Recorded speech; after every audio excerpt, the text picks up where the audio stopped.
টুনির ফলের বাগান। সূর্য ঠিক সোনালি আলো ছড়িয়ে দিয়েছে ছোট্ট এক গ্রামের পাশে, যেখানে টুনি পাখির ছিল এক অপূর্ব ফলের বাগান। গাছভরা ছিল নানা রকমের ফল, সুজলা সুন্দরী আম, রসালো লাল আপেল, মিষ্টি আঙুরের থোকা, হলুদ সোনালি কলার ঝাড়, আর রস টপ্পে জাম।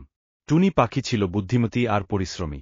সে তার ছোট ভাইবোনদের নিয়ে সকাল সন্ধ্যা এই বাগানের যত্ন নিত, গাছে পানি দিত, আগাছা পরিষ্কার করত, আর যখন ফল পাকত তখন সেগুলো ভালো করে বেছে সংগ্রহ করত। এত রকমের রসালো ফল দেখে তাদের মুখে জল এসে গেল। কিন্তু তারা ভাবল, কেন কষ্ট করে ফল চাষ করব? চুপি চুপি নিয়ে গেলেই তো হয়। সেই রাতেই তারা উড়ে এলো টুনির বাগানে। টুপটাপ শব্দে ঝুড়ি ভর্তি ফল তুলতে লাগল তারা। কিন্তু টুনি ছিল খুব চালাক।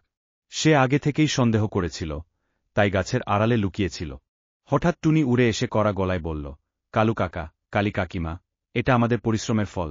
তোমরা চুরি করতে এসেছ। কালুকালি প্রথমে ভরকে গেল, কিন্তু তারপর হাসতে হাসতে বলল, এই বিশাল বাগানে এত ফল, তুমি একটু দিলে ক্ষতি কি?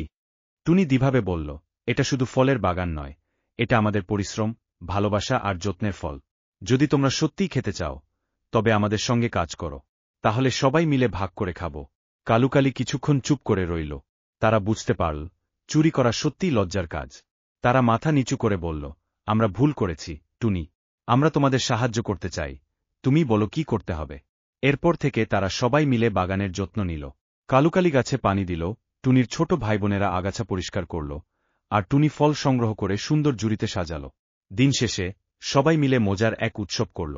রসালো ফল খেতে খেতে তারা হাসল, গাইল আর আনন্দ করল। টুনির ফলের বাগান সত্যি হয়ে উঠল বন্ধুত্ব আর পরিশ্রমের এক মধুর গল্প। যারা পরিশ্রম করে, তারাই প্রকৃত মিষ্টি ফলের স্বাদ পায়। আর বন্ধুত্ব ও ন্যায়ের পথেই রয়েছে আসল সুখ।